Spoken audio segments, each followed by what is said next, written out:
Hello, everyone. The book we're going to be talking about today is a sequel to one of my favorite ever folk horror stories. And you're going to want to pick it up. It's fantastic, and we're going to talk about all that in a minute. But first, I want to remind you that my book of short horror stories, called The Things That Happen at Night, is available at the link in the description for only $3. I also want you to know that I have a newsletter. Twice a month I send out news about horror books, what's coming up on the channel, any freebies and giveaways I come across. So if you want to get in on all that, sign up at the link below. And my written blog, my written reviews in my blog, that link is also down below, as well as my Twitter and Instagram, and I hope you want to join me on there. Now let's get on with the video.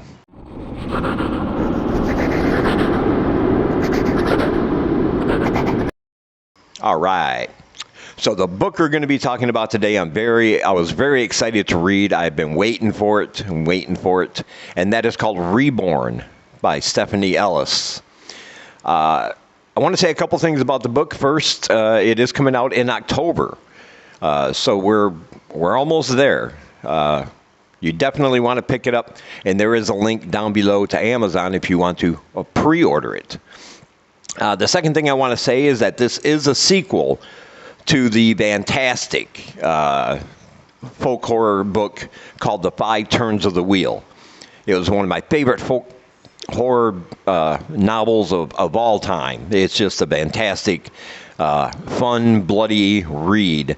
And I highly recommend that you read that one first. However, if you didn't read that one, this will serve as a standalone novel, so you don't have to read the first one to know what's going on here, because she provides enough backstory in this book to make sure that you're not lost or confused or anything like that. However, if you do read The 5 Turns of the Wheel, or if you already have, then this book, I think, is going to have more of an impact, because you're already familiar with some of the returning characters, and it makes what happens even more horrific, because you're already familiar with the full story from The 5 Turns of the Wheel.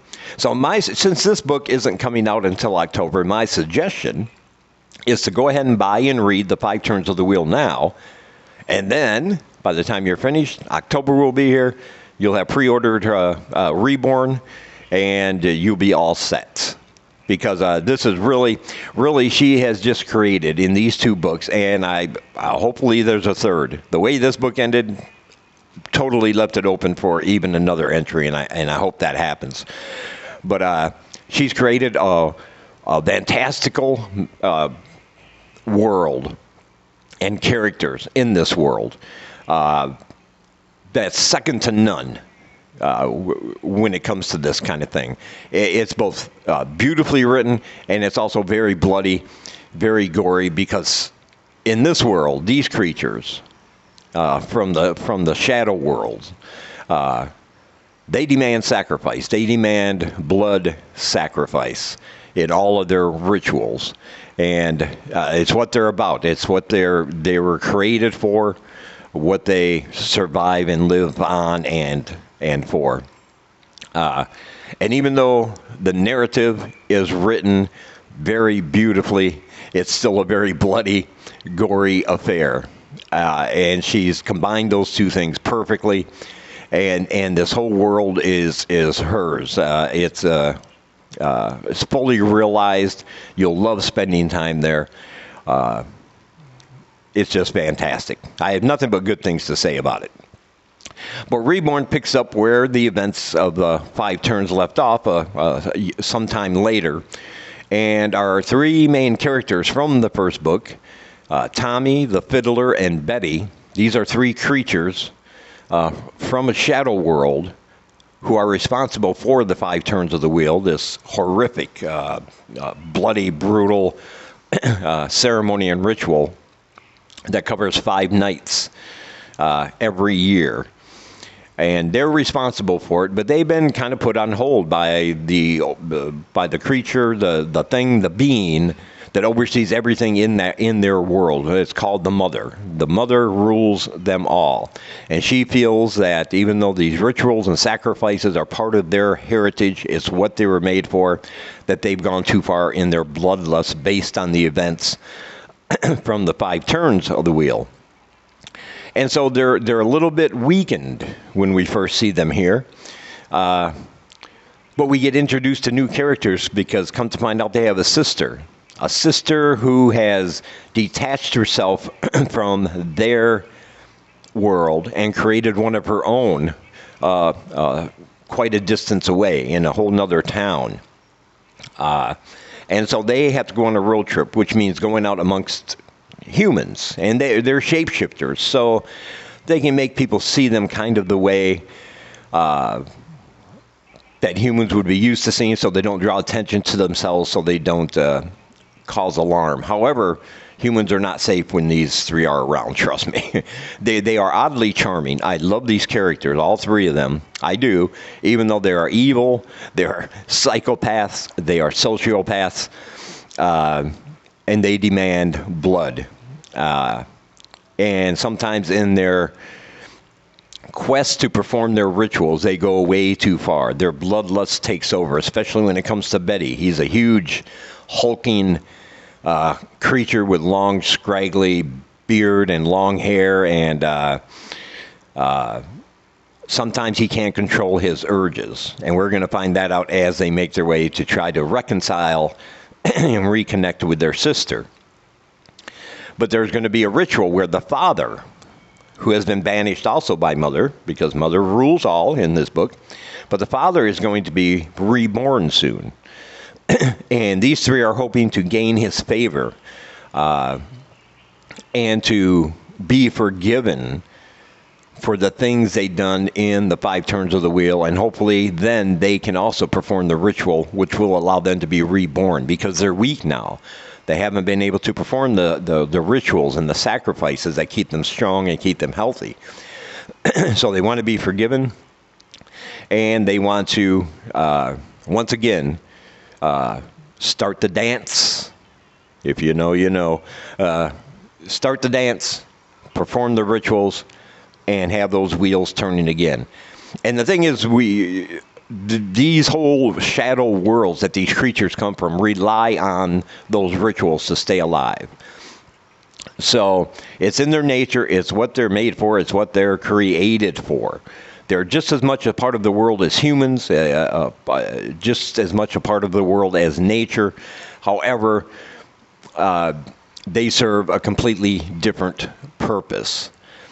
So as they make their way to this village or to this town, we meet new characters along the way. Some of them will be useful to these creatures later on, and by useful I mean they're going to be sacrificed. All right. And we also get to learn more about some of the creatures in the shadow world that were mentioned in the first book, but we're just kind of in the periphery, you know, just kind of off to the side. We know they exist, but we don't know anything about them. They're called the Wyf, W-Y-F-V, I believe. And these female creatures, we get to know more about their background. We get to know more about how they came to be. And that's a very kind of sympathetic, but very terrifying story about what they went through to achieve being what they are right now. And I'm not going to give anything away, but trust me, that whole sentence I just said will make sense once you read this book. And that was one of the most interesting things for me in this book, as far as the new characters go, finding out about these creatures and how they come to be there and what their real purpose is. But they're not all just nice and sweet neither.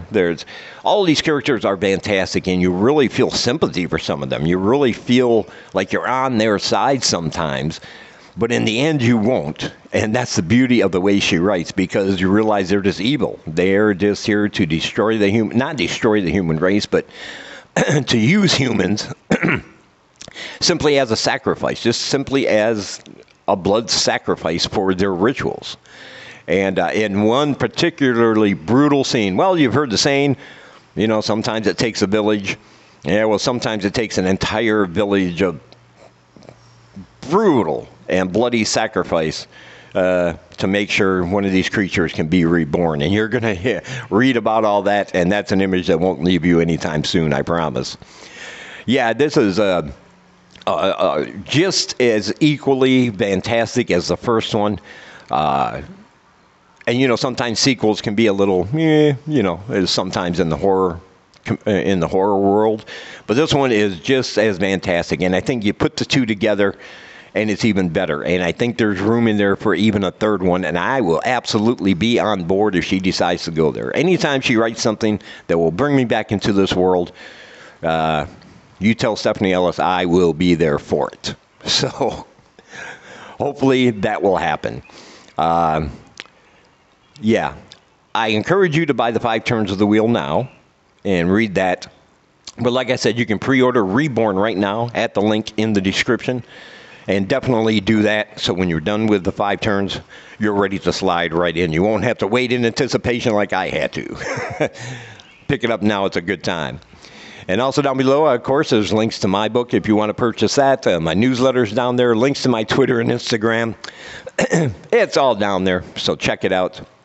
And as always, I want to say thank you for taking some of your time, spending it here with me. I really appreciate you guys watching. And until we meet again, keep reading spooky, my friends.